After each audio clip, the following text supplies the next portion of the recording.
Please wait for the microphone to ask your question, and please identify yourself by name and your media outlet. Thank you. Awesome. Obviously, on behalf of our team, we're excited to be back in New Orleans. Obviously, last time we were here was a 17, which was a good outcome. And being from Louisiana, growing up, obviously a big fan of the Sugar Bowl. It's always been a really good bowl. They've done an outstanding job this week entertaining our players. It's a great venue. We're excited about playing a really good Kansas State team, very talented offense. They do a really good job schematically, so we'll have a work cut out for us. But we're excited to be back in New Orleans. Open up for questions. Yes, sir. All right, hang on. We're going to get a microphone to you right here in the front. Your coaching background before you got to Alabama, a lot of small schools, obviously Tusculum, Delta State, those places. In those experiences, did you come across a lot of super small backs that maybe remind you a little bit of Deuce Vaughn? Obviously, maybe not of his overall talent, but just that stature of guy. Yeah, I mean, I think whether you're Division II level, 1AA or mid-major, the skill positions aren't that much different. It's just the size of the skill positions. So, I mean, you've got against a lot of good backs, but to your point, at the smaller levels, they are normally a little shorter, kind of like Deuce. But, he's a Sproles type. I mean, he's special with the ball in his hands. He reached top-end speed very quickly. But, again, he's one of the top receivers as well. So it becomes a matchup issue of who he's on. And so, to be able to stop the run, you can't put a DB on this cat all game, because he's in the box and they're running gap schemes and everything else. So, cover him out of the backfield, is going to be a challenge, but tackle him in space. So, we've seen some backs, but I think he's probably one of the better backs we've seen this year for sure.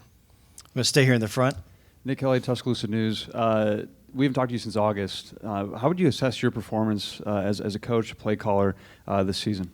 Yeah, I think obviously every day, every week you're trying to look back and, what can we do better? How can I improve as a position coach, as a coordinator, and as a person. So you're always continuing to look to improve. Obviously, after the season's over, you go back from an evaluation standpoint and assess everything and what needs to be tweaked and what we need to change and how we need to do it better and who do we need to go talk to, to do some things better. But obviously, I think every day I try to improve on the previous day and look at it and evaluate it and see how can we do it better and try to coach the hell out of it.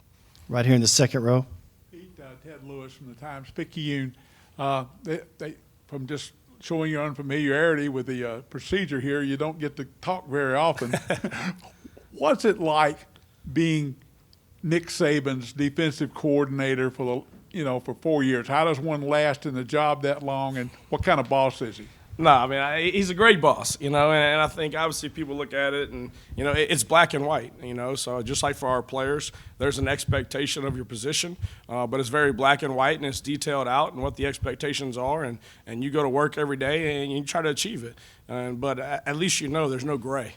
Where there's jobs out there to where you really don't know, you're really not being told how to do it, and you don't know whether you're doing it right or you're wrong.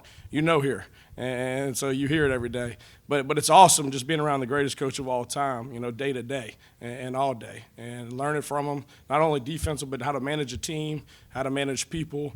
So it's been a really good experience for me. Right here in the middle.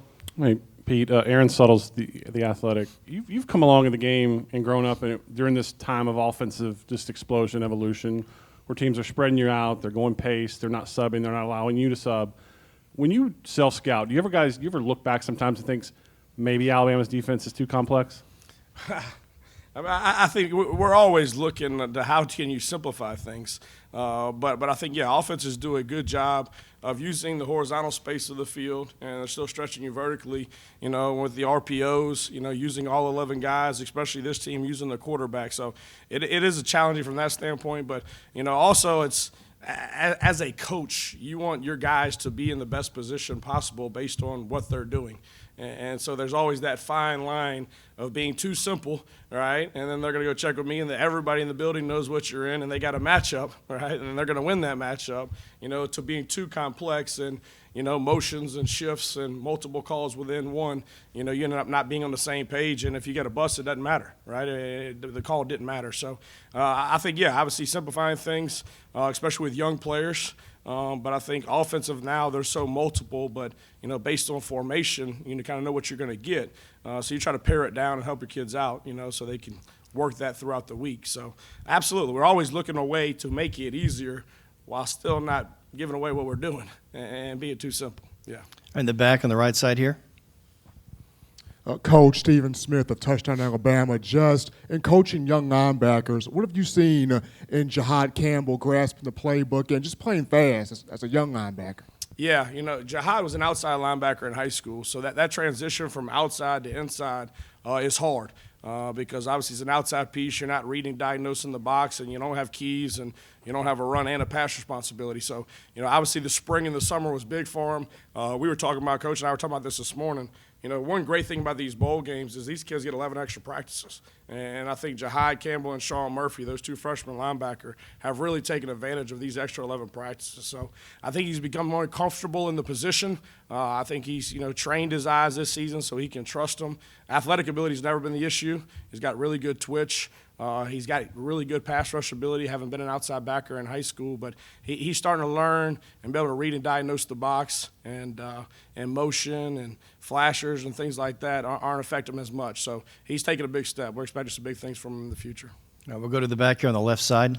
Hey, Coach. Joey Blackwell, BamaCentral.com. Due to its success, Alabama's defense has kind of developed a reputation that precedes it over the past decade and a half. And my question is this, when you're constantly facing opponents that are bringing their A game because they're playing Alabama, how does that make your job more challenging and more difficult as a defensive coordinator? Yeah, I think the biggest difference probably have been in Alabama and other places is you're not really going to get what you've seen on tape from a lot of people. So whether they've done it all year, they're going to go back and what's caused issues for you in the past, regardless whether it's been in their package or not. A lot of teams are like that. So the tough part is in the preparation for the kids. You're working things throughout the week that they're not seeing on tape. Because if you don't work in and expose it to them during the week, and that happens in a game, they're not going to be ready for it. So, the tough part of college football now is the multiple formations, the unbalances, the formation of the boundary. You throw the tempo on top of it, the empty game, and a lot of things that they can't do in the NFL, right? It's illegal. So that's so much a part of offenses now to where you really break it down. 60% of the plays that we see in a game are either formation in the boundary or an unbalanced formation. And so it's not even a normal set. And so that's most of the game now. So getting those checks and being on the same page, and getting that done, is the tough part. We're going to stay in the middle here. Yeah, Pete, Tony Sakalas, Tide Illustrated. You mentioned Sean and Jihad. Just where do you stand at that position right now? It looks like you guys are a bit banged up in the middle of the defense. Yeah, obviously Henry's playing in the game. We'll have Deontay Lawson, that's been playing the will position. Sean Murphy's worked, the backup Mike position along with Kendrick Blackshire, has been out for a while, and we've got him back healthy. And then at the will position, obviously you got Deontay and Jihad, and then Ian Jackson as well. So we've been rolling 6 guys through the bowl game and trying to get them a lot of reps because, we'll see who shows up on Saturday. But those 6 have been getting all the reps. All right, we're going to go to the back on the right side. Hey, Coach. Tim Everson, Manhattan Mercury. K-State has started 2 quarterbacks throughout the season. They've announced, obviously, that Will Howard's going to get the start. But how do you handle the potential of Adrian Martinez getting some time? Yeah, obviously you got to prepare for him. I think that's the one thing that's changed now more than ever is, you're seeing a lot more athletic quarterbacks, run-style quarterbacks throughout the year, where you used to not do that much, especially in this conference, but we're seeing it more. So you've got to understand, obviously, up front, I don't think they change schematically really who they are. Obviously, there's a little bit more of the quarterback run game with 9 in the game, but they'll still do it with 18 in the game as well. So, the big thing I think difference in 9 is, when the coverage breaks down and it's not there, the ability to extend the play, I think is a little more consistent, than when 18's in the game. But we got to be ready for both of them. Obviously, we watch tape on both of them. Our kids understand, there's going to be 2 quarterbacks playing in the game primarily, and we got to be aware of who's in the game. But schematically, from a run game and a pass concept, they are who they are, at least up to this point. Going to stay here on the left side in the back. Yeah, Austin Hannon, Bama Central. It all kind of starts with Deuce Vaughn, but who are some other guys on the Kansas State offense that concern you a little bit? Yeah, I obviously, the tight end's a big target. They move him around. He's in the Sierra. He's on the ball. He's off. He's open. But, he's 6'6", got good hands, so the big part of the offense. I think 4 can stretch the field. I think he's athletic. They find ways to get him the football. And they got a lot of good players that play within the system, and I think, that's one thing, depending upon who's at quarterback, they're really good at taking what you're giving them. And I think they're very patient on offense. They have a lot of complementary plays based on the front and coverage you're in, both in the run game and the pass game. So they do a good job of taking what's there. We got to do a good job stemming and disguising, not always showing what we're in. But, I think this game's going to be about, stopping our run and tackling guys in space. And I think they do a good job with their movement keys. We got to be really disciplined in the back end with our eye control and make them drive the field. We can't give up explosive plays in their play action game.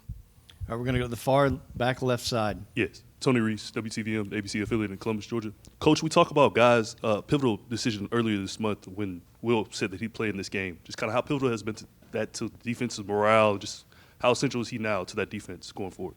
Oh, absolutely. I mean, I think, he's kind of the heart and soul, of that defense. But I think that's kind of the mentality of Alabama. I think that starts with Coach Saban. I think, people come to Alabama and they want to compete against the best and they want to play in big-time games. And I know we're not where we want to be, right now, but the Sugar Bowl is a great venue. It's a great event. But it's an opportunity for them to compete.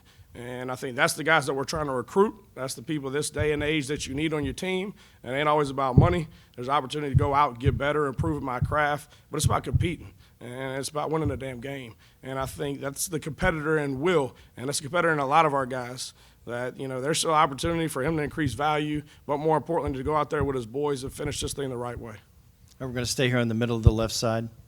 Michael Casagrande, AL.com. When you look at your career, what would you say your goal is within the coaching world? I really don't get caught up in it. I don't have it. Obviously, I try to be the best coach that I can, the best person I can. I got into coaching to affect young men. And you can do that whether you're a position coach, a coordinator, or a head coach. And I'm in no rush. I've said this before, to be a head coach. I think there's a lot more to that. I love game planning. I love being in the room with our guys. Obviously, I got to do a better job of putting them in better position, continue to coach them better so they can have a better product on the field. But right now, I'm just worried about K-State and getting through this walk through tomorrow, to be honest with you. And we have time for 2 more questions. We're going to start here on the left. Mike Rodak with AL.com. Statistically, this was a top 10 defense this year, but there were some breakdowns against Tennessee and LSU. Just how do you explain what happened in those games compared to kind of the bigger picture of what the defense was? Yeah, obviously, they had some really good players, and I think that's one thing about Tennessee. They're an explosive offense, and they're going to find ways to create one-on-one matchups. But the biggest thing even in that game, we kind of talked about going into it, is contesting every play. And when you're playing against good teams, you can't have uncontested plays. And a couple of those were uncontested plays. A bust on a motion adjustment.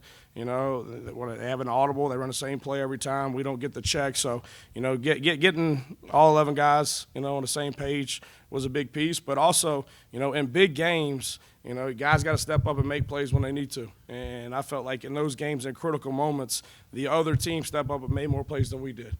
And that's something, obviously, that we emphasized towards the end of the year. You look at those 2 games specifically, we had the opportunity in both those games in the fourth quarter to win the game on defense, and we didn't. And there were some critical third downs in the LSU, the last drive, had the opportunity to get out the field, and we didn't. And the same thing with the Tennessee game. And so, obviously we've all learned from that, and, we watched that on tape, but we had to live through that. Things that we got to clean up and we got to improve on. But, there's that part of being competitive greatness, being at your best when your best is needed, whether that's a call or whether that's a play, and a player doing his job. So, we all got to improve on that. Please raise your hand if you have a question. We have time for one more question. Again, Aaron Suttles, The Athletic. I know you're not focused on the future, but do you plan to be at Alabama next year? I'm still under contract, so absolutely. All right, thanks, Coach Golding. And as a reminder, Alabama defensive players are now available next door in Napoleon A. Thank you. Appreciate it.